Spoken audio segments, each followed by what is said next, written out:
Hey guys, welcome to genuine study. Myself Ghanshyam. दोस्तों, ये इतिहास का प्रैक्टिस सेट 1 है। इसमें प्राचीन इतिहास, मध्यकालीन इतिहास और आधुनिक इतिहास से कुल 25 सवाल हैं, ठीक है, जो कि काफ़ी इंपॉर्टेंट है। दोस्तों, आप लोग खुद से प्रैक्टिस सेट को लगाइए और अपना अपना स्कोर जरूर कमेंट कर दीजिए, ठीक है। अपना आप लोग स्कोर कमेंट करेंगे तो मुझे भी कुछ आइडिया मिलेगा।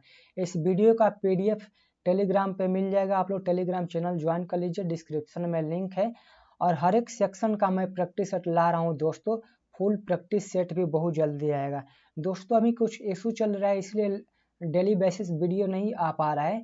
बहुत जल्दी डेली हर एक सेक्शन का प्रैक्टिस सेट आएगा, ठीक है, जो आपको सिलेक्शन में काफ़ी मदद करेगा, ठीक है। दोस्तों, आइए पहला सवाल देखते हैं। इसे बताइए इसका आंसर क्या होगा। पहला सवाल है, निम्नलिखित में से कौन सा अपने प्रारंभिक वर्षों में भारतीय राष्ट्रीय कांग्रेस का उद्देश्य नहीं था? बताइए।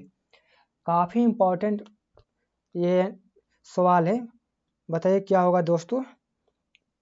दोस्तों, जब भारतीय राष्ट्रीय कांग्रेस का निर्माण हुआ था 1885 में ना, तो उसका कोई खास पर्पज, ऐसा कुछ पर्पज नहीं था कि देश को स्वतंत्र कराया जाए, ठीक है। तो देखिए, शुरू में इसका क्या उद्देश्य था? भारतीयों को एक राष्ट्र के रूप में बांधना, एक आम अखिल भारतीय राष्ट्रीय राजनीतिक नेतृत्व तैयार करना और राजनीतिक गतिविधियों के लिए राजनीतिक मंच तैयार करना, ये सब इसका पर्पज था, ठीक है। लेकिन शुरू में इसका पर्पज नहीं था कि देश को आज़ाद कराना है, ठीक है। तो इसका आंसर जो है डी होगा, ब्रिटिश शासन से स्वतंत्रता प्राप्त करना। INC का शुरू में उद्देश्य नहीं था, ठीक है। शुरू में देखिए 1885 में भारतीय राष्ट्रीय कांग्रेस का स्थापना हुआ, लेकिन 1885 से 1905 तक उदारवादी काल कहा जाता है, ठीक है। उदारवादी जो है शुरू में प्रार्थना याचिका या धारणा देकर अपने बातों को मनवाना चाहते थे, या अंग्रेजों की न्यायिक क्षमता में विश्वास करते थे, ठीक है। उन्हें वे अंग्रेज जो कानून लगाते थे ना, उनका थोड़ा बहुत ये लोग आलोचना करते थे, ठीक है। दूसरा सवाल देखते हैं। बताइए इसका क्या होगा।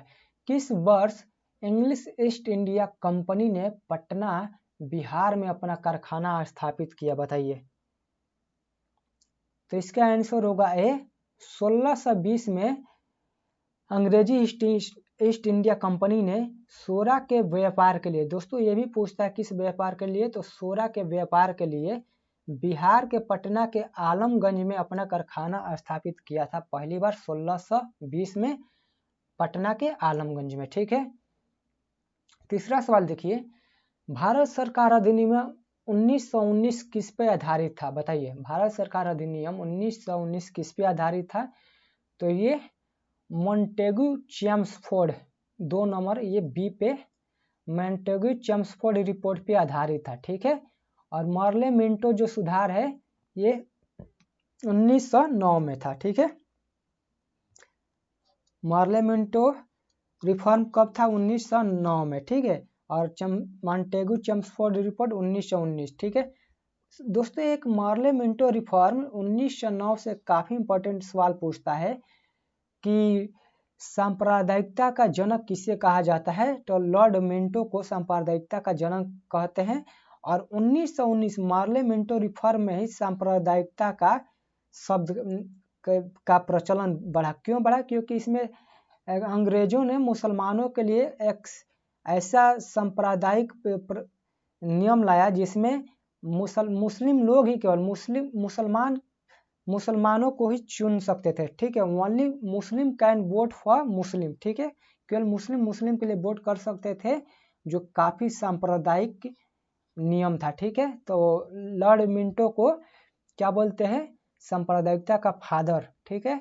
और इसका आंसर बी होगा 1919 मॉन्टेगू चेम्सफोर्ड रिपोर्ट। बताइए इसका 4 नंबर 4 का आंसर बताइए। तो इसका आंसर जो है डी हो जाएगा। आर्य समाज का स्थापना किसने किया था? दयानंद सरस्वती जी ने। ब्रह्म समाज का राजा राम मोहन राय ने। यंग बंगाल का हेनरी लुइस विवियन डेरोजियो ने। ये तीनों सही है, लेकिन प्रार्थना समाज जो है इसका ईश्वर चंद्र विद्यासागर नहीं, आत्मा राम पांडुरंग, ठीक है, आत्माराम पांडुरंग 1867 में स्थापना किए थे, ठीक है। ये बताइए 5 नंबर, काफी इंपॉर्टेंट है 5 नंबर, इसका आंसर क्या होगा। दोस्तों इसका आंसर जो है, एक आइडिया है मैं बता रहा हूँ, देखिए चंपारण, खेड़ा और अहमदाबाद, ठीक है। तो इसको केवल याद जिसे हो जाएगा ना वो आसानी से कभी भी कर लेगा, और इससे काफ़ी सवाल पूछता रहता है, ठीक है। तो एक इसके लिए आइडिया है, ट्रिक है, CAKE, केक, ठीक है। केक का मतलब क्या होगा, यहाँ पे C से चंपारण हो जाएगा, ठीक है, C से चंपारण हो जाएगा, A से अहमदाबाद हो जाएगा, और KE से खेड़ा हो जाएगा, ठीक है। C से चंपारण सत्याग्रह, A से अहमदाबाद मिल स्ट्राइक, मिल हड़ताल, और KE से खेड़ा, ठीक है, खेड़ा किसान आंदोलन।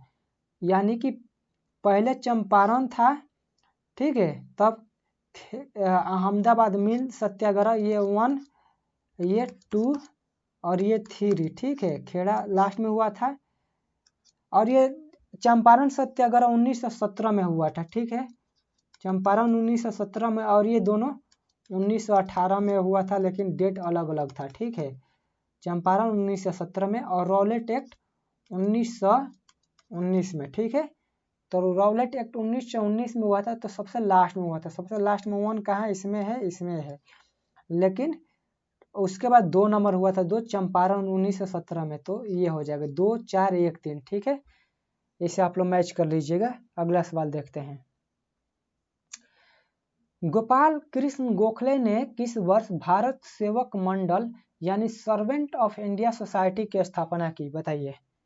सर्वेंट ऑफ इंडिया सोसाइटी की स्थापना गोपाल कृष्ण गोखले जी ने किया था 1905 में।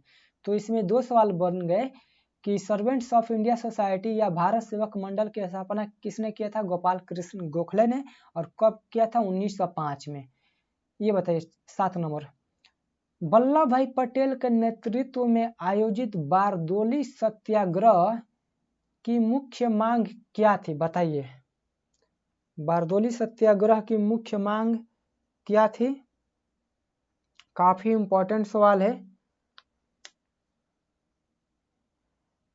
दोस्तों। इसका जो आंसर होगा ना, बढ़े हुए भू राजस्व की वापसी, ठीक है, यानी कि बी होगा आंसर, ठीक है। बारदोली सत्याग्रह किसानों से संबंधित है। इसमें क्या था दोस्तों, 1928 में बारदोली सत्याग्रह हुआ था, ठीक है। इसमें बारदोली जांच समिति का गठन किया गया था, किसके द्वारा, कांग्रेस के द्वारा, जिसमें समिति ने क्या बोला था, राजस्व वृद्धि को, मतलब राजस्व वृद्धि को समिति ने अनुचित पाया, जिसके वजह से बढ़े हुए भू राजस्व की वापसी के लिए इसमें क्या किया गया, आंदोलन किया गया, ठीक है, बढ़े हुए भू राजस्व की वापसी, ठीक है।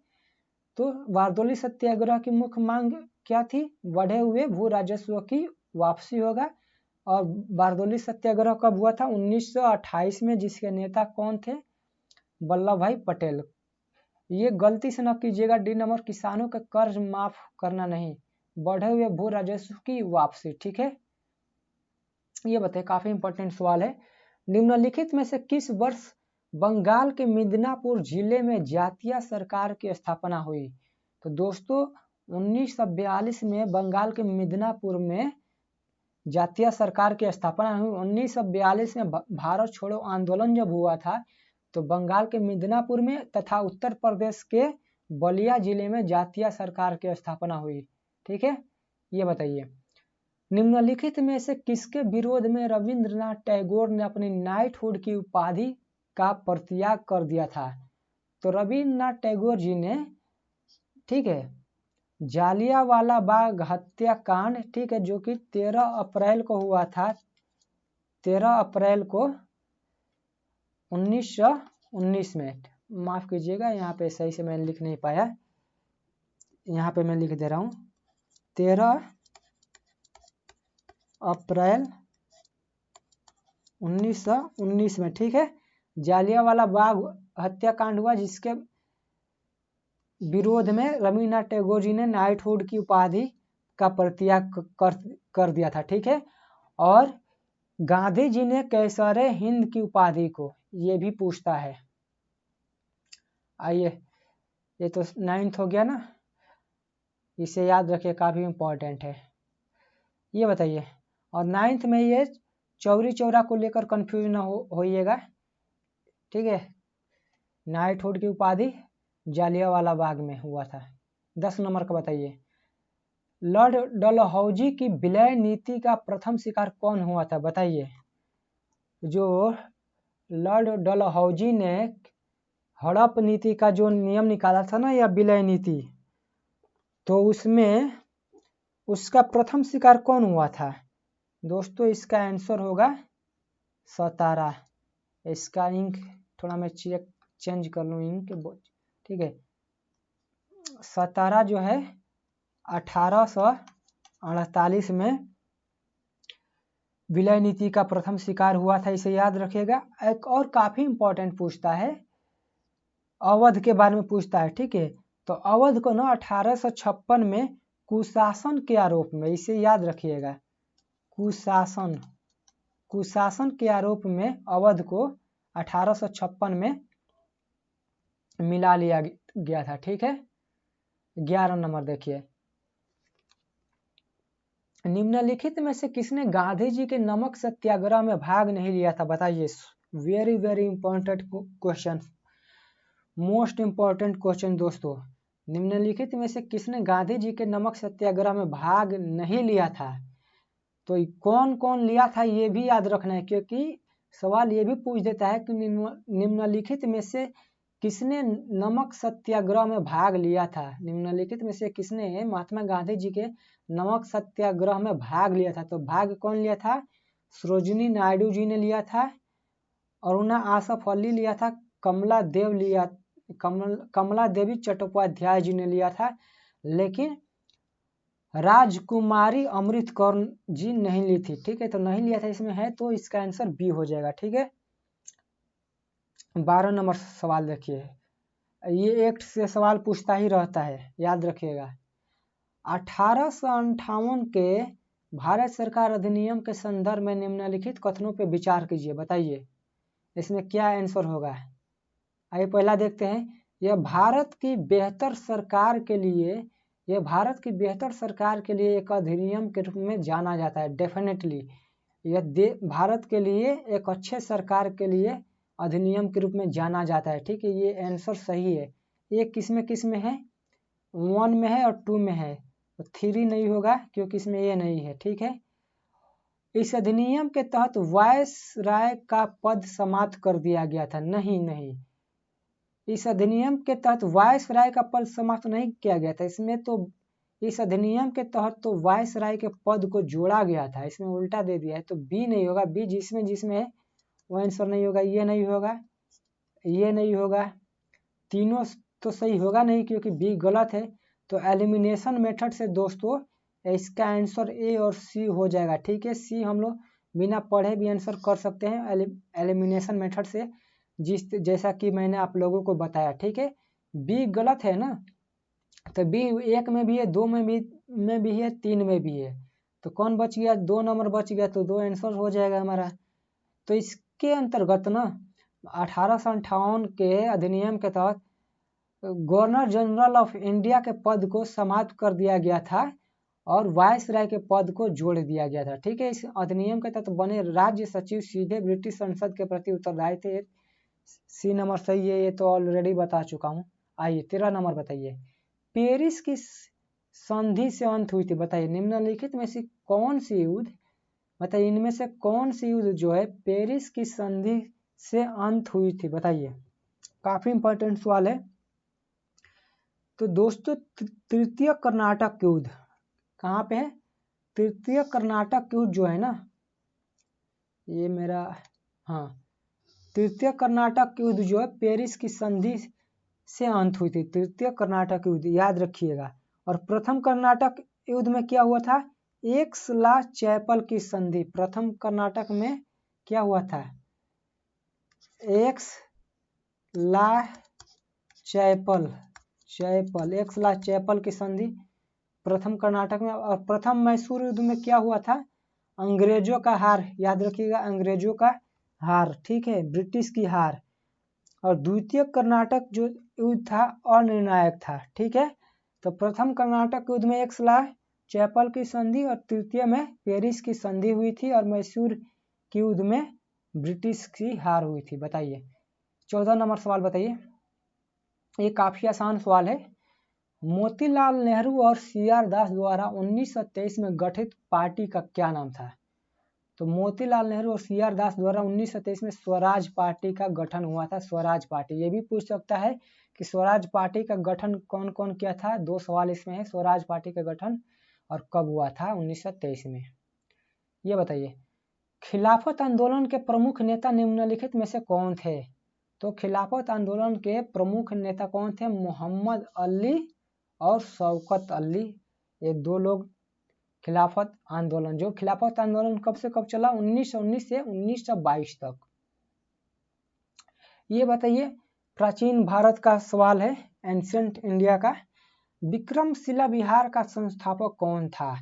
तो विक्रमशिला बिहार का संस्थापक धर्मपाल था, ठीक है। और कुमार गुप्त कौन थे? नालंदा विश्वविद्यालय का स्थापना कुमार गुप्त किए थे। ये दोनों सवाल हमेशा पूछता रहता है, इसे नोट कर लीजिएगा। ये बताइए परम भागवत की उपाधि धारण करने वाला कौन था? बताइए, वेरी इंपॉर्टेंट क्वेश्चन दोस्तों, काफी इंपॉर्टेंट है। इसमें क्या होगा, इसका आंसर बताइए जितना जल्दी हो सके। परम भागवत की उपाधि किससे मिला था? दोस्तों इसका आंसर जो है चंद्रगुप्त द्वितीय होगा, ठीक है, चंद्रगुप्त द्वितीय। और चंद्रगुप्त द्वितीय को और कौन कौन सा उपाधि मिला हुआ था? आप लोग चाहे तो कमेंट कर सकते हैं। इससे विक्रमादित्य भी कहा गया था, ठीक है ना, विक्रमादित्य। इसका आंसर क्या हो गया? परम भागवत की उपाधि धारण को किसने किया था? चंद्रगुप्त द्वितीय या विक्रमादित्य भी कहते हैं इसी को। त्रिकोणात्मक संघर्ष का हिस्सा नहीं था, कौन नहीं था? तो ट्राइपार्टाइट जो स्ट्रगल हुआ था ना, त्रिकोणात्मक संघर्ष, इसमें पाल थे, प्रतिहार थे और राष्ट्रकूट थे, लेकिन चोल नहीं थे। इसका आंसर डी होगा, ठीक है। निम्नलिखित अभिलेखों में से किसमें अशोक का नाम उल्लेख हुआ है? बताइए निम्नलिखित अभिलेखों में से किसमें अशोक के नामों का नाम उल्लेख हुआ है? बताइए, ये भी काफी इंपॉर्टेंट सवाल है।